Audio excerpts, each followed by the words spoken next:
Hello, welcome to Gardener's World. Technically, the days are getting shorter. In fact, we're now at this point, this plateau in the year, when summer just sits easy. And nowhere here at Longmeadow is more at ease with itself than the cottage garden. Because what you have is this lovely jumble of flowers, roses and lupins and clematis and foxgloves and delphiniums, all just gently jostling for space. And that's the key to this time of year. Don't hurry, stretch out, enjoy the garden at its finest. On tonight's programme, Arit Anderson explores a rain garden in Derbyshire that is helping us to protect against flooding.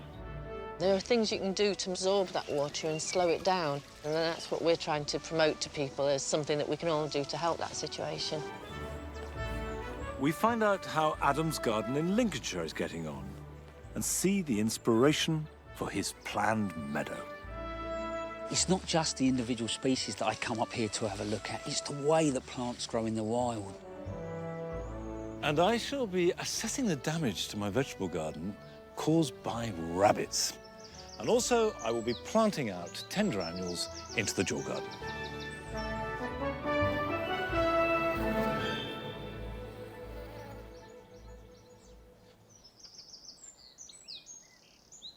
Good girl.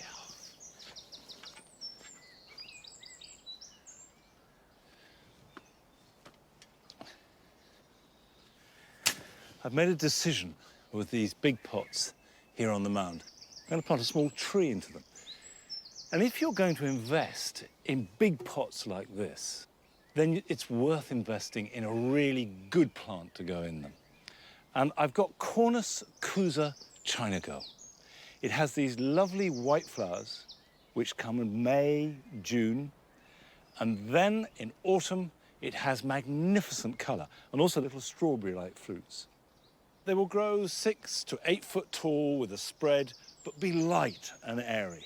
And of course, if you've got a very small garden and just a yard, you can still grow a tree in a pot. Now, Cornus Cusa likes good drainage, neutral to acid soil, but with plenty of nutrients. Don't skimp on the compost. I want this plant to look great in 10 and even 20 years' time. So I've mixed up a special compost. The ingredients are garden compost, leaf mould, grit, and then a basic shop-bought ericaceous wool-based compost.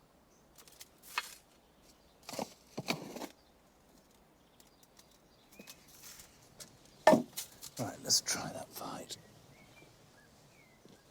That is pretty good.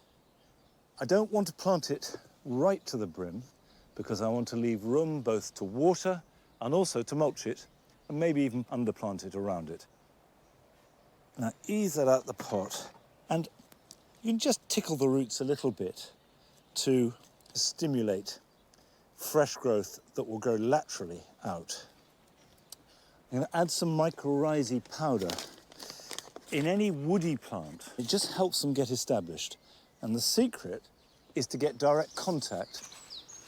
So as well as spreading it on the surface like that, I'm also going to spread it on the roots themselves.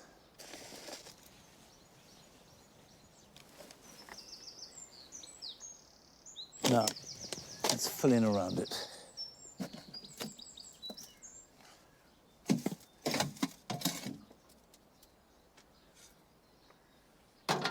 Now, let's just make sure that's firmly in. It's tempting when you plant a tree or a large shrub like this to start pruning because, after all, the shape is absolutely critical in this situation, as well as the flowers and the colour. But wait for the first growing season. Next thing to do is water it really well and then mulch it. This is bracken. Pine bark would do just as well, and the reason I'm using this is because it's ericaceous. This will do two things. One, it will keep the moisture in, and two, as it breaks down, Bracken is very high in potash, so it will add a level of feed. Whatever you do, don't mulch it with mushroom compost, because that's too alkaline. Just keeping the mulch clear of the stem. And then water it once a week and add in dilute seaweed between May and September, and that should be very happy. And by the way, a very good way to know when to pot on a tree or a shrub is when it's healthy but has stopped growing. If by May or June there is no sign of new growth, that means it's run out of nutrients in the pot and needs to have a new one. Now, Carol has been to Spetchley Park in Worcestershire to celebrate one of summer's most glorious flowers, the peony.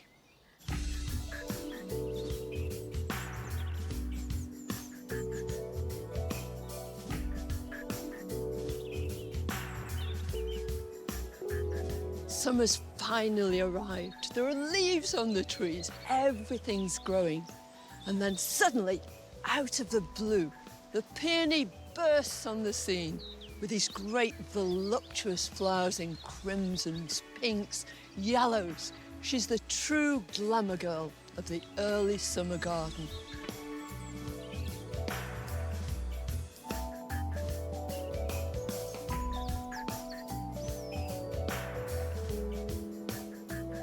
In the wild, peonies come from a variety of different locations, all across the Northern Hemisphere. In China, they were particularly revered, and it was there that 4,000 years ago, the cultivation of the peony truly began. Later, the Japanese took the peony to their hearts, finessing its cultivation and using it as a motif in a variety of art forms. In both cultures, it was regarded as the king of flowers, representing good fortune and prosperity.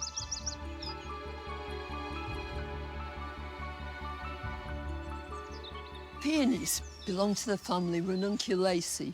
That's the buttercup family. There are two main types of flower. On the one hand, there are the doubles with row upon row of petals. On the other, there's the single ones with just one layer of petals around the edge. In the case of the double flowers, as far as a bee is concerned, they're absolutely useless. Even if there is nectar in there, a bee can't possibly penetrate. So, in terms of beauty in the garden, lots of us might go for the showier doubles, but when it comes to insects, they'll go for the single one every time.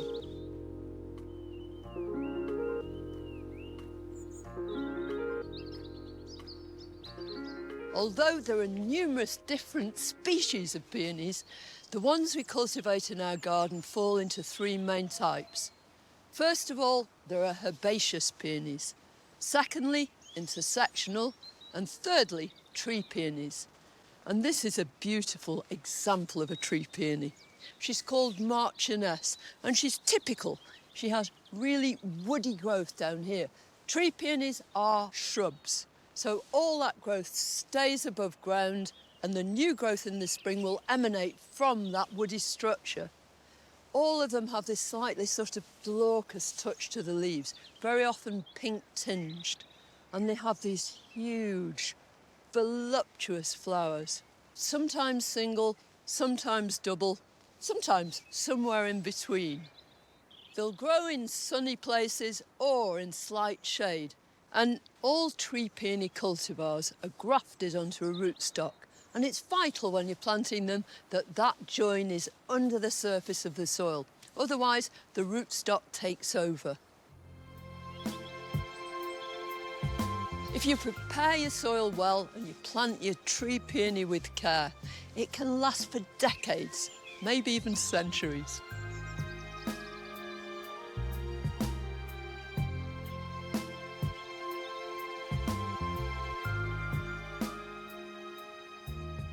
The most commonly grown of all these groups of peonies are the herbaceous peonies, which simply means during the winter they will die away to nothing. They'll disappear completely. Now, tree peonies have fibrous roots that spread out, but in the case of these, there are these big tubers. In the spring, up will come new shoots, and each one of them will make a big, tall stem with a spectacular flower at the top. But the whole deportment of the plant is beautiful. They're evenly spaced throughout, and even though their show lasts just a short while, they're spectacular when they're in bloom. They're very easy and straightforward to grow. But one of the complaints that people often have about these herbaceous peonies is that they refuse to flower. It's often when people have moved them, and the problem is that they get planted too deep. What herbaceous peonies need is to have their tubers planted so there's just a tiny depth of soil above them. 1 inch or 2 inches is ample. Any more than that, and they feel buried. They'll produce leaves, but very, very few flowers. And it really is worth treating them properly to get this spectacular display.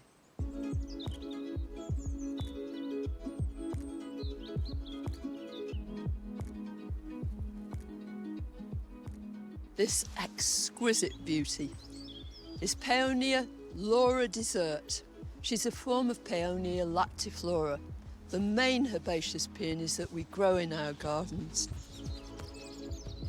In recent times, peonies like this have become incredibly popular florist flowers, and especially in bridal bouquets. No wonder, they're absolutely scrumptious.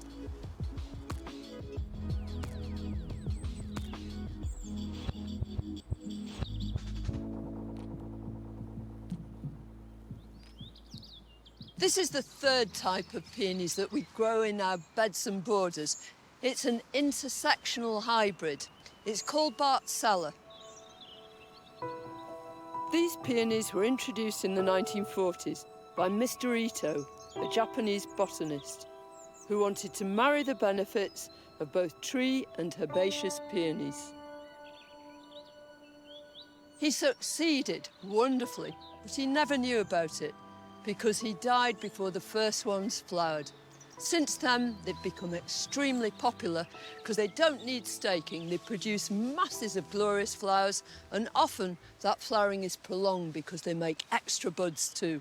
What more could you want?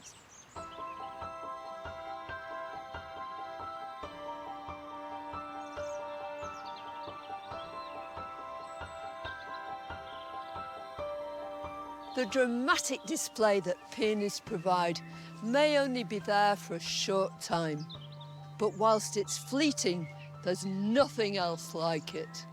They're the true shooting stars of early summer.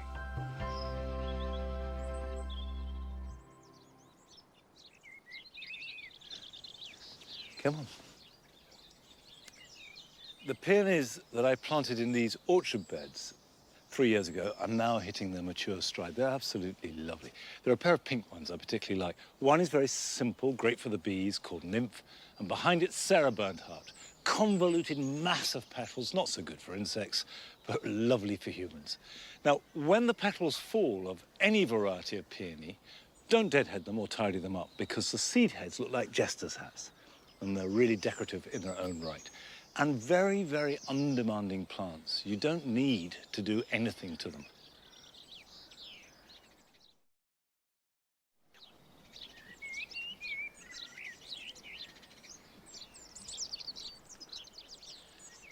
Now, if anybody thinks that Longmeadow is a paragon of the ideal garden where nothing goes wrong, everything grows as magnificently as it can, not a weed in sight, the soil is fertile, well, forget it, because we have the same problems as everyone else. These are peas sown a month or so ago, which by now should be up here. We should be ready to start harvesting them. Look carefully, because you need to if you want to see anything at all. These have been devastated by rabbits. Practically nothing left at all. If you look here, you've got the edamame, which I sowed for the first time, were growing really well, eaten off by rabbits. And this all happened just in one weekend. Now, I like peas, I want them. So I am going to sow some more. It's very late to be sowing peas. Normally it's something you try and do in March and April and maybe May for a late crop. So if you haven't done any yet, give it a go. We'll see between us if we get a decent crop before the end of summer, and I will use this ground for something else. I'm going to put my peas in this bed here. It's up off the ground, so that if I put a protective layer around the outside, it'll be difficult for rabbits to get at and much more easy to protect. Now, I've got a variety here that I've not grown before. It's called Eddie. I'm going to try it because it is specifically for late sowing. An inch or so apart is fine, but don't obsess over that. There we go.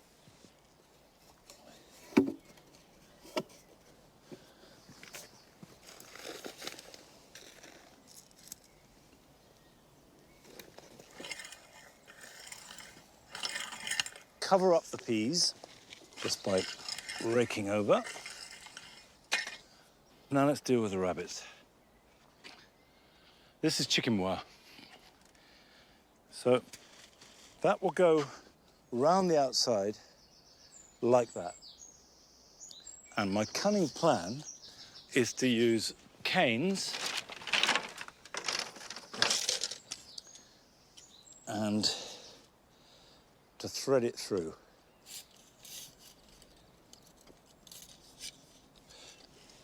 So that goes in there like that.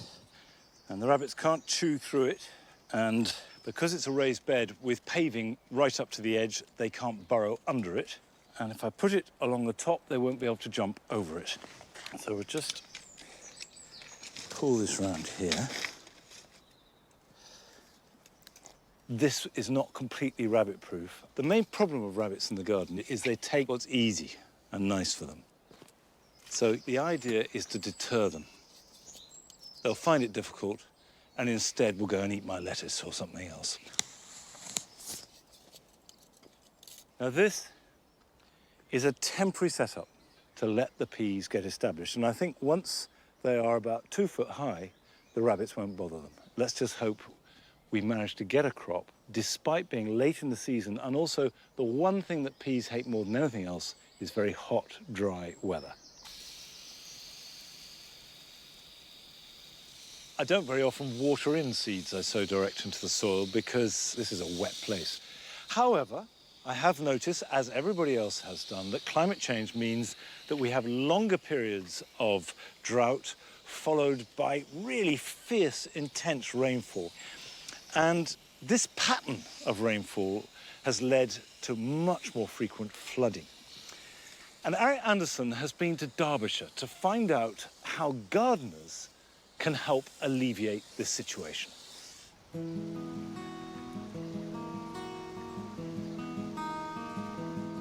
It's lovely seeing the river calm like this, but we all know that flooding is becoming more and more frequent.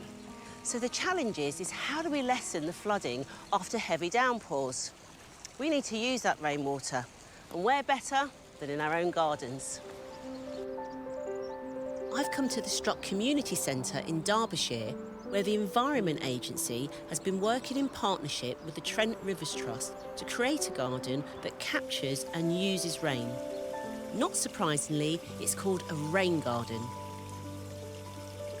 Julie Wojnicka from the Trust has been part of the project to see how effective rain gardens can be. Julie, just what is the impact of these really heavy downpours that we're seeing?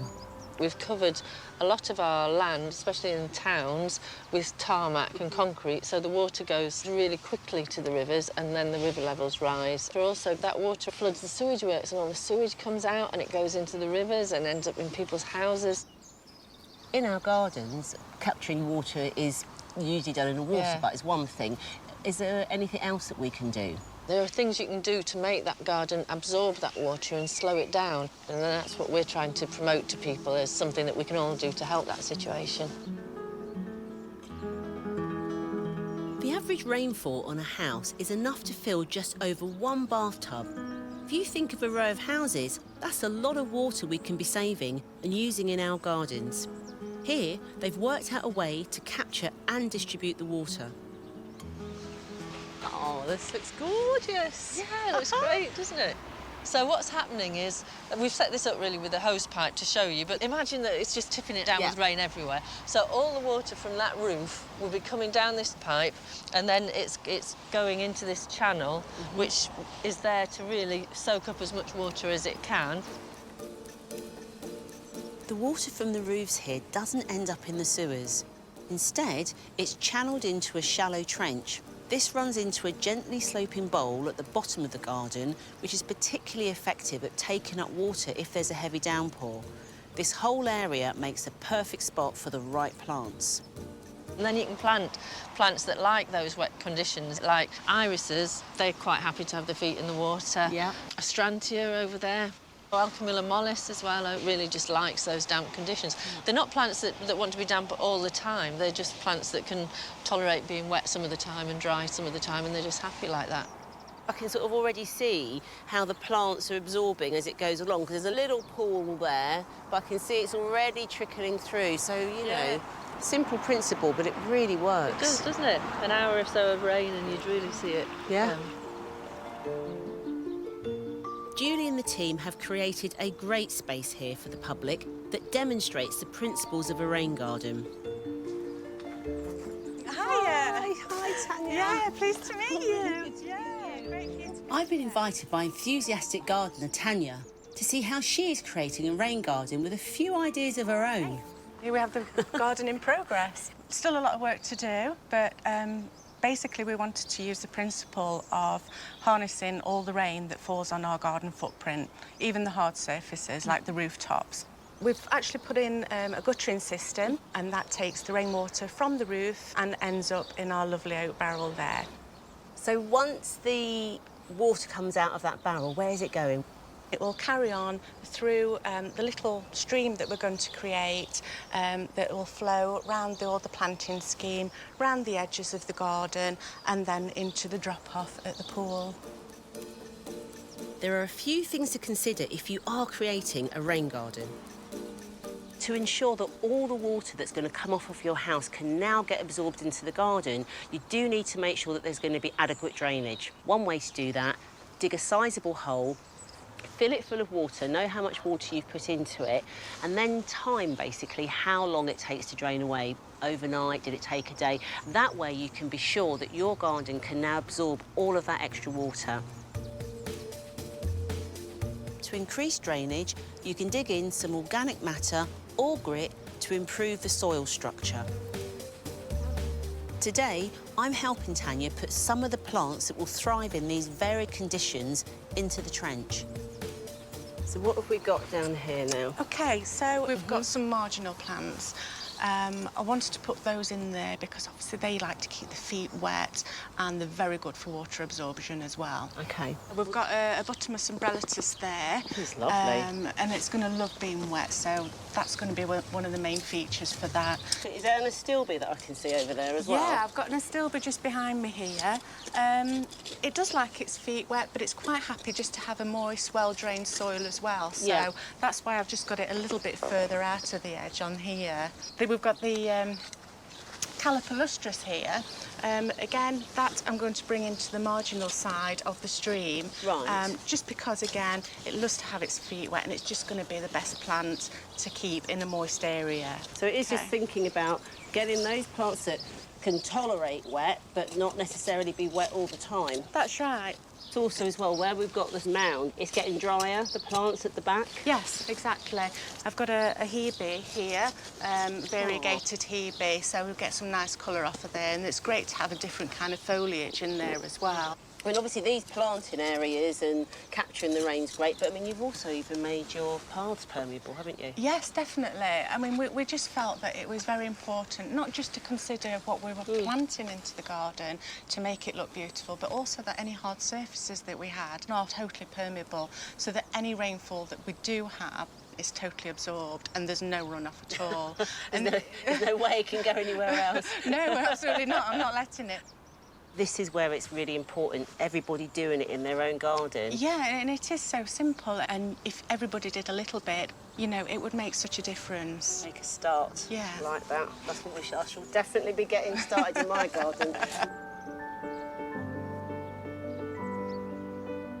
What I love about both of these gardens is it's shown me how simple it is to capture and channel free rainwater. Add a bit of creative thinking and clearly some fun, and you can have a fabulous rain garden.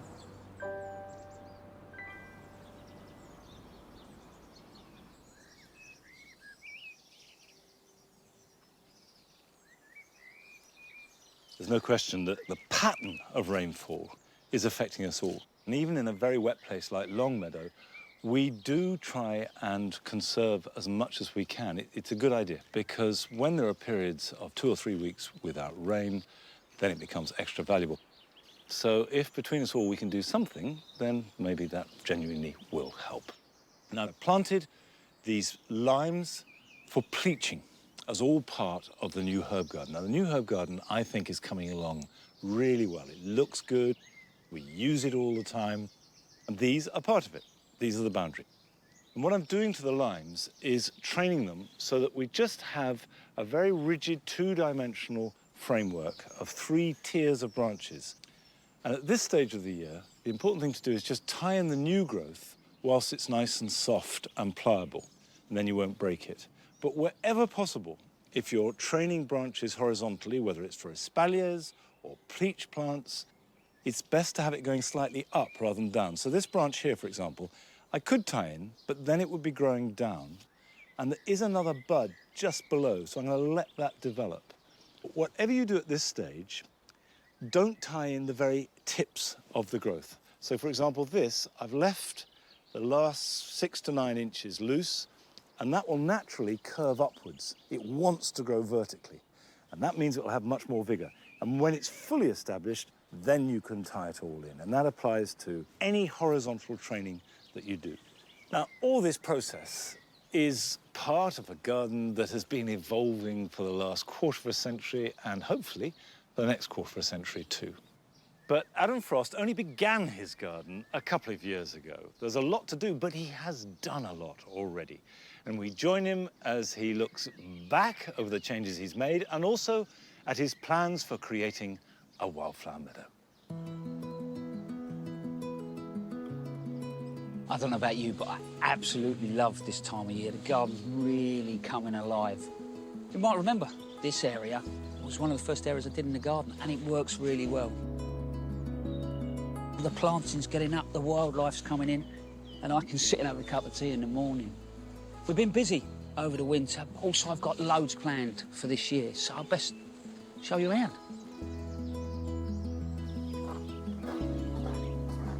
Back in October, I was in there, in the mud, it was pouring with rain, and I was planting those wildflower plugs. I'll be honest with you, I haven't done anything else to it since, and then it's just amazing sometimes what nature does, and you just sort of let it go. Those foxgloves look fantastic. But there is another area in the garden that I've been putting a lot of work in, and I just want to add a few more bits in there today.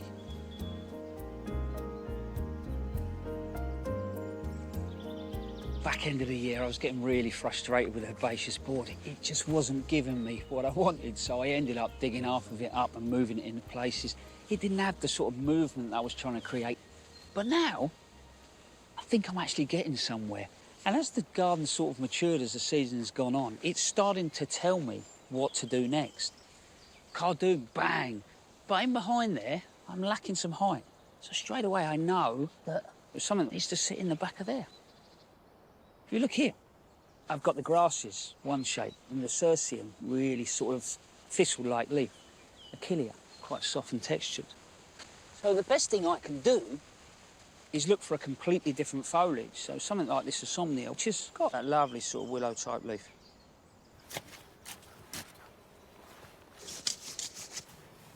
So you see the contrast straight away in the foliage, and that'll fill that space really nicely. And this Phalarum as well, it will seed a bit. So, you know, I do want this, I suppose, this space to take on a little bit of a life of its own as it matures. I think with this border, I'm more or less trying to create, I suppose, like a tapestry feel. I want to sort of look along the border and not only have sort of movement going up and down, but have this constant change of texture and interest. Do you know, I promise that I'll only be out for half an hour, and 3 hours later, I'm still out here, so I'm not sure it'll ever be finished. This woodland was planted exactly 12 months ago, and some of it's gone bonkers. But the other thing that stood out for me in here is the lack of height in places. But instead of just planting something straight away, what I do is introduce canes at different punch points and move them around until I feel like they're in exactly the right place. Then I'll add a tree or even a large shrub. And you know, this silly little path idea has ended up being a really strong sort of design feature that's linking this whole garden together. I've got my bark path into this space, which is the brick, and it'll take me all the way through, which will be my new meadow.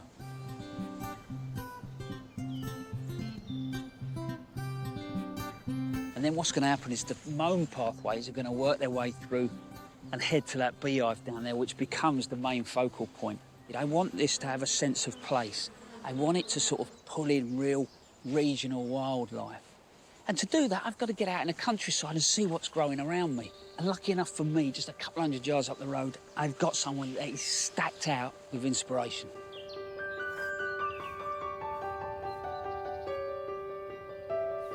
I often come for a walk to this spot, Hills and Hold. It's a special area of conservation, managed by Natural England, with the support of volunteers.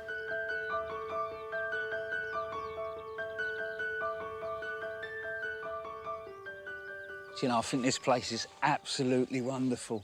And it's not just the array of wildflower, it's the sense of history. This was an old Roman quarry.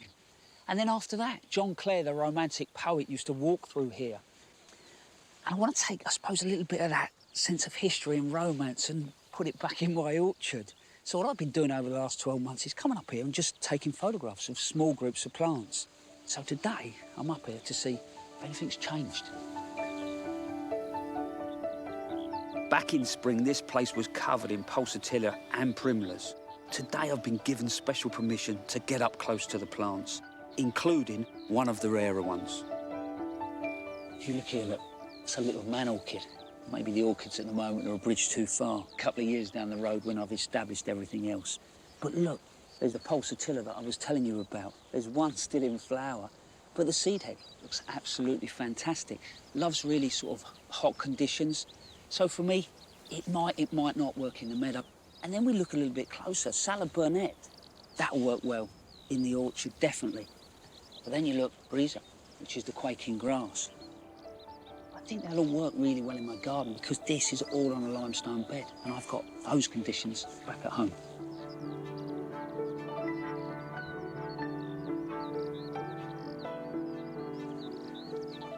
It's not just the individual species that I come up here to have a look at, it's the way that plants grow in the wild, you know? So you look at something like this Filipendula, I've got a big group there, and then you've got these little seedlings that work their way off into the meadow, and it's very much those ideas that will drive the way that I lay the orchard out back at home. But we have got to remember, I can't just come up here and dig this stuff up, you know, I've got to propagate it myself. But what I am hoping is that there is a fantastic mix of wildlife that uses this Hills and Holes. And I'm hoping some of that just goes a few hundred yards down the road to my place.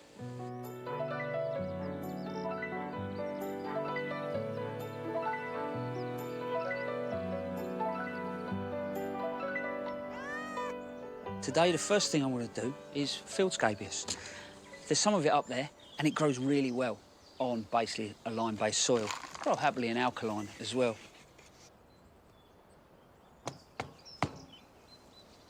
So I'm just going to soak those and let that compost really suck up.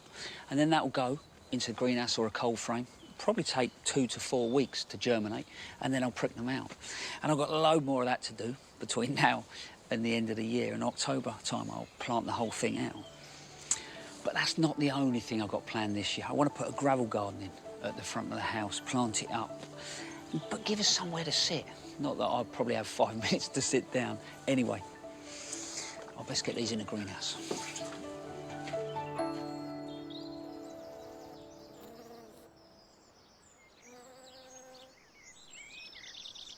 We'll be returning to Adam's garden to see how that meadow progresses. The meadow can be very simple. This path has been mown for over 20 years. And yet this year, I decided, why don't we just mow the centre and let the rest grow? And that's all that's happened. I think it looks great. Insects will love it. Then all you have to do is cut it at the end of summer, rake the grass up, and then it will all start all over again next spring. Now, still to come, we visit a gardener in Gloucestershire who is attempting to recreate the collection of irises put together and bred by a member of her family over 100 years ago. But first, Flo Headlam goes to London, where she helps out with a group whose speciality is in creating gardens in a single day. Our towns and cities are ever-changing and growing, with new buildings springing up all the time. Yet there are thousands of unused and underused spaces full of potential, just waiting for nature to get back in. All it takes is a bit of creative thinking and some good old-fashioned elbow grease. In London 2013, a crack team of gardeners and designers came together to help communities transform forgotten back gardens into vibrant green spaces in just a day.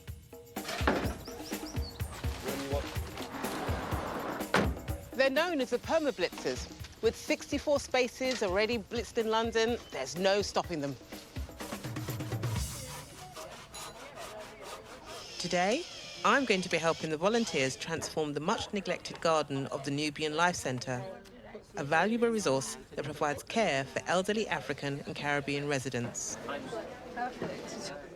As work gets underway, I catch up with head designer Kayode Olafimihan, who is the founder. So there's a lot going on. They're so busy here today, isn't it? What's the concept behind it? Permablitz London is a community network of gardeners and permaculture designers.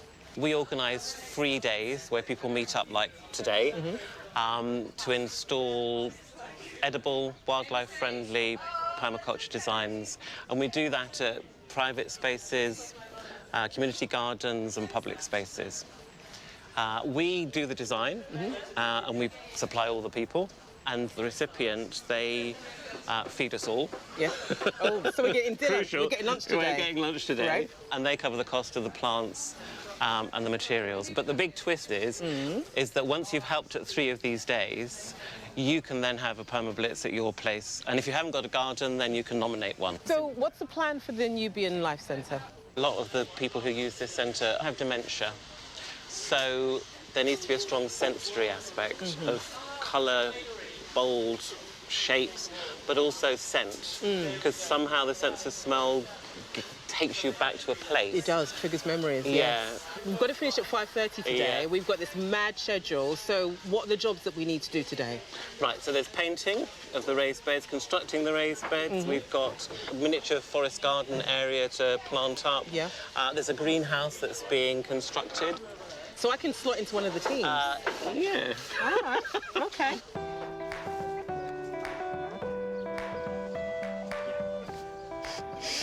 Go for it? Yes, okay. Beautiful. So are you a regular permablitzer? Very regular. How many of the 64 have you done? I don't remember. I've been doing it for about 2 years. OK. I started painting these with a paintbrush, and a friend said, why aren't you using a sprayer? So I rushed out and bought a sprayer, and what took me 55 minutes was done in 5. I love it. Can I finish this one? Absolutely. Go for it.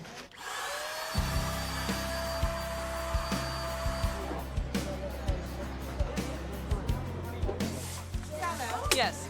OK, everyone, lunch is ready. This is the perfect opportunity to speak with the manager of the Nubian Life Centre, Jazz Brown. What is the final garden going to mean to the residents here?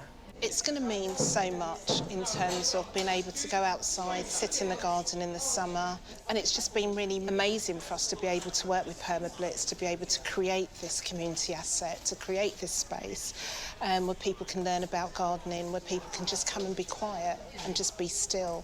So it's really hard to kind of say what the end meaning's going to be, because I think it's going to mean so many different things.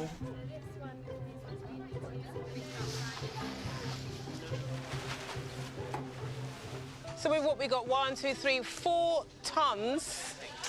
4 tons of soil to put into those beds.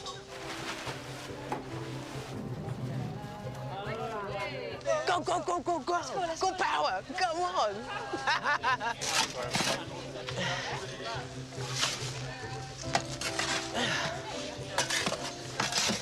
Oh my God, the plants have arrived. Wow, beautiful. They're lovely, aren't they? Yeah, that's going to make such an impact.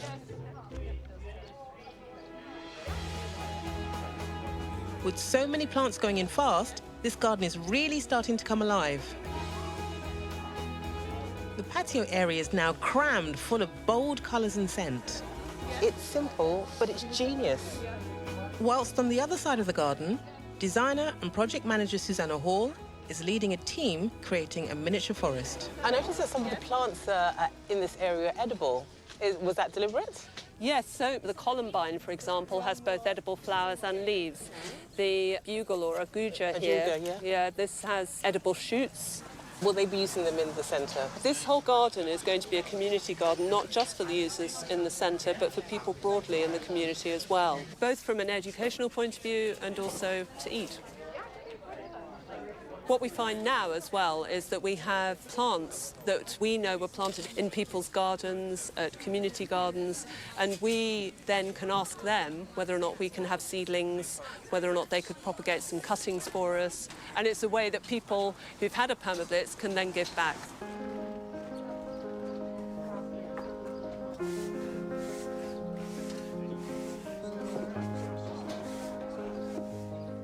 It's truly amazing what this inspiring group of people have achieved here today.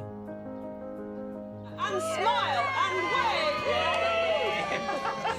And now I'm going for another angle. Everyone has pulled out all the stops to help transform this garden and make a real difference to the lives of the people who use it.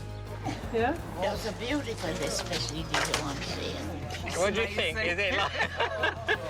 It's more than what we thought.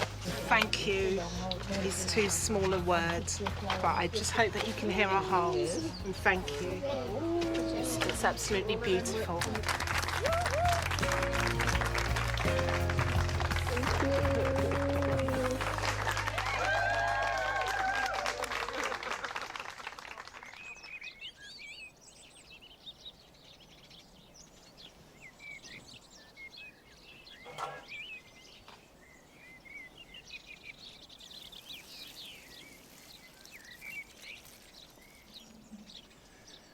I'm giving the olives that I planted the other day a very weak liquid seaweed feed.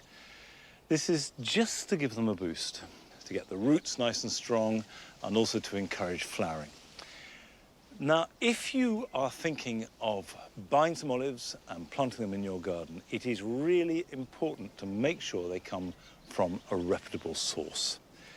And this is because there is a disease called Xylella, which has wreaked havoc in the olive groves of southern Europe, and we do not want to introduce it into this country. And under no circumstances ever bring back plants from overseas, because biosecurity is becoming an increasing problem. And we will be looking at Xylella itself later on in the series when Adam Frost talks to His Royal Highness Prince Charles about it. Now, these plants here are fine, but I'm just going to give them a little bit more of a feed, and you only need to feed them once a week. And as I say, it doesn't need to be strong. It's just a gentle top-up.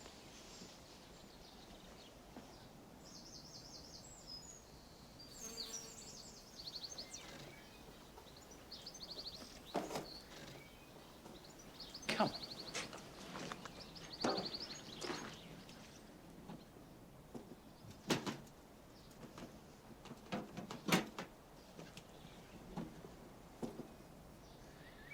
When you're planting tender annuals, the idea is to add instant colour. This is late season stuff that is going to make the most of the heat of summer and only last until the frosts in early autumn. I've got a space here that was filled with alliums. They look great. I've cleared those away. I've already planted canna and dahlia and an aeonium, which, by the way, will be perfectly hardy until the frosts come. And now I want to start adding in some sunflowers and some colour around them. So at the back here, we have the angelica, and it just adds volume to the border. But As soon as they flower, we will cut them down, and that will create space. So I want to be planting in amongst them to replace that volume. Now, I have a tray of sunflowers. This is a sunflower called Claret. This is by no means the biggest sunflower you can grow, but it will grow a good 6 foot. That goes in there like that. And they will need staking, but not quite at this stage.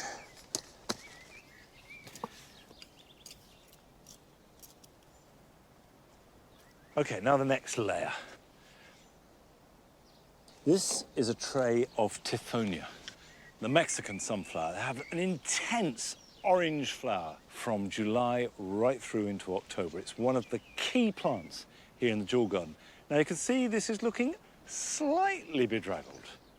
They can get mildewy when you're raising them, but don't worry, because once these go out into the garden and start to grow, they're completely healthy and will romp away. Now, in a good year, and a good year for Tithonia is a hot year, these can grow a good 5 foot tall. In a bad year, about 3 to 4 foot. So they're what I call mid-story plants. So if we can plant these nearer the back. So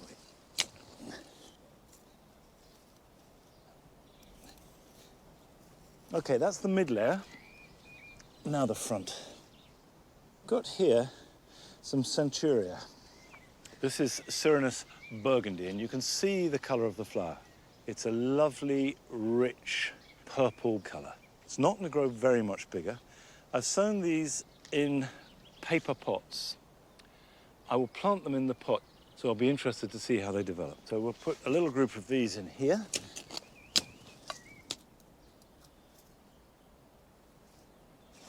I'll put one more in there.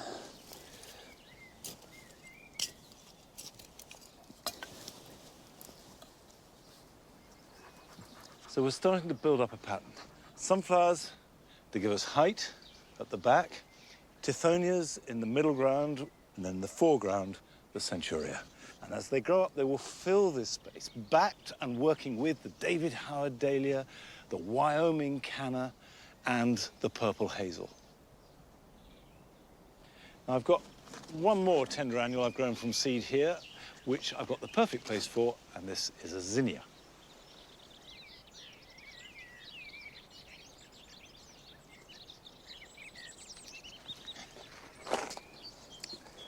This particular zinnia is called Giant Scarlet. And as the name suggests, it's taller than many and is a bright red. Now, zinnias, rather like Tithonias, can be a little bit tricky to raise from seed because they don't like being too wet, they certainly don't like being cold, and they need mollycoddling, but not overfeeding or overwatering. Once they're in the garden, they're absolutely fine.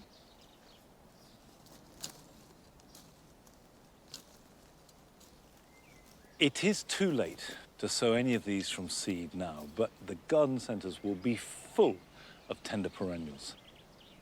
Now, in theory, zinnias should have as much sunshine as you can give them. Certainly don't grow them in shade.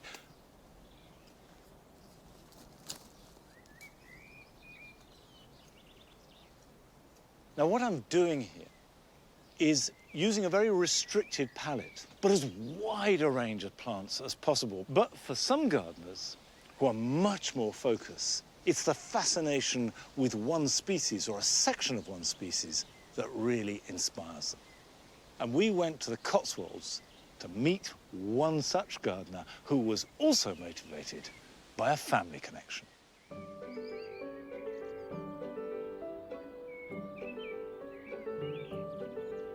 My name is Anne Milner. I live in Gloucestershire, near Cirencester, and I hold the national collection of irises bred by a chap called Arthur Bliss.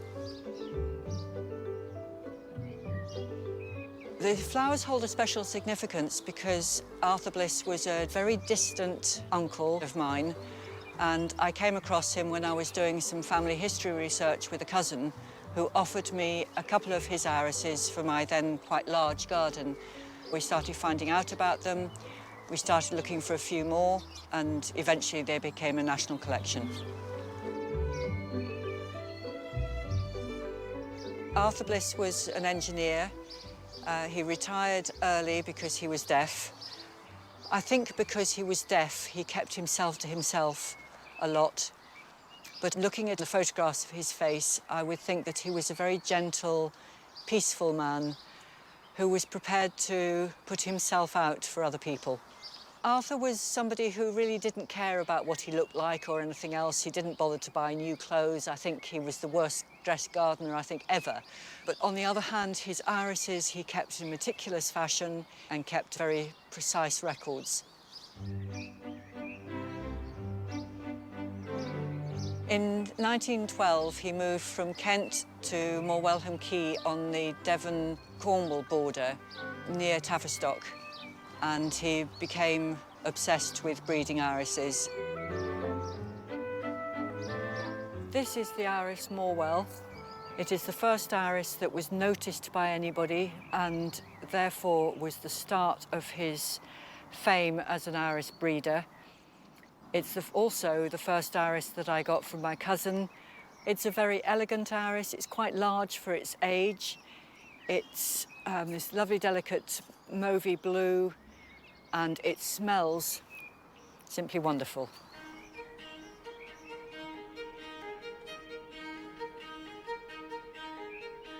The most important flower in Arthur's story is Dominion.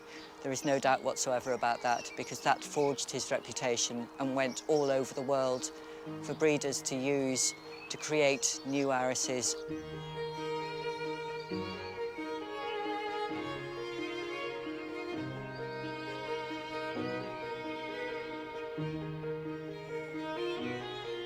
When Dominion was first introduced, it was so special that it was decided to sell it at 5 guineas a rhizome. In today's money, it would probably be about £300. And because it was so expensive, everybody then wanted it, because they thought, if you're charging that much for it, it must be really, really, really special.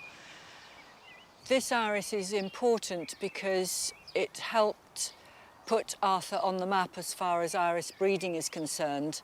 And you can say that in all the ones that have velvety falls, then Dominion will be somewhere in its parentage. Its influence is there right to the modern day.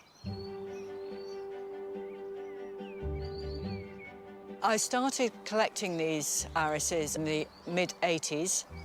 There are about 170 that he introduced, and I probably have found about 35, 40 of them so far. And the hunt is almost as much fun as the growing. It's very important with old irises to make sure that they don't run into each other, because it's important for me to keep each cultivar very clearly defined so that I know when I'm digging them, which one's which.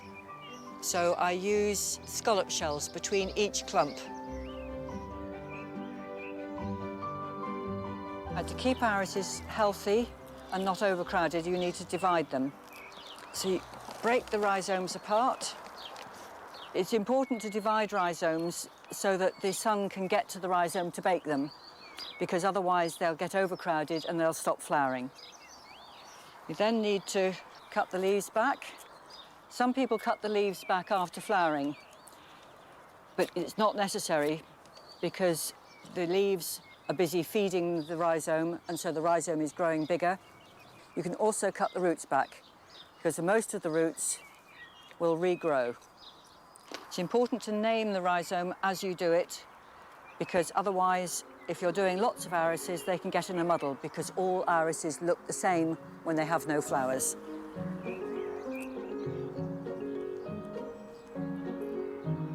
People are beginning to use old irises in breeding again, because a lot of modern irises have lost their perfume, they've lost their elegance, and they want to try and breed some of that back into them.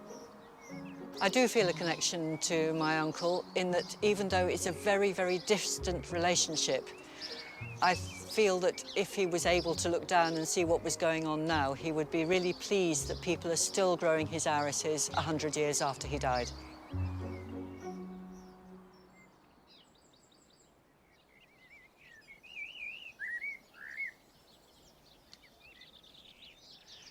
I do think that our national collections, all of them, are treasures, and that we should support them in any way we can, because not only are they a library of plants, but also they're accessible to all of us. I suppose most people don't realise that you can go and see them. You may have to make an appointment, but it means that you can go and see a particular plant or group of plants at a particular stage in their process, whether it be when they're flowering or just coming into bud or whatever. That means you know what they should look like. And that's very precious. Now, I know what these should look like. This is Allium Christophii. And the reason why I've grown these alliums in rows in this bed is so that I can cut them for the house, because they're also growing in amongst the roses. But if you go and then pick them, it means that you're spoiling the display, whereas these exist solely to be cut. Now, these are whopping great alliums. You can see that they've got a huge head on them. But if I just take 2 or 3 for the house, they make a dramatic part of a display. Sorry, Bee, there are plenty more. Now, while I'm cutting flowers, here are a few jobs you can be doing this weekend.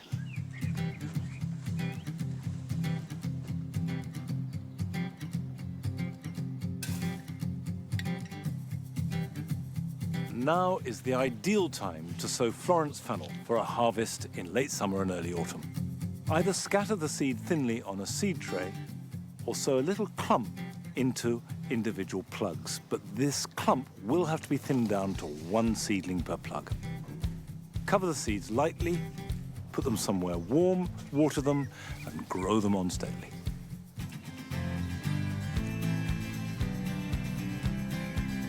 At this time of year, apple trees will naturally shed excess fruit, and after the blossom we had this spring, we're expecting a huge harvest.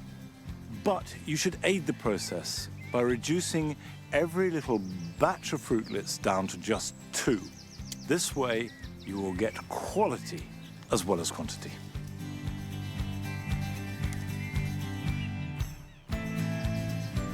A lot of plants, like this Persicaria virginiana, have seedlings growing all around its base. If you dig up these seedlings, pot them on individually and grow them on, you can spread them out across the garden and get yourself scores of your favorite plants for free.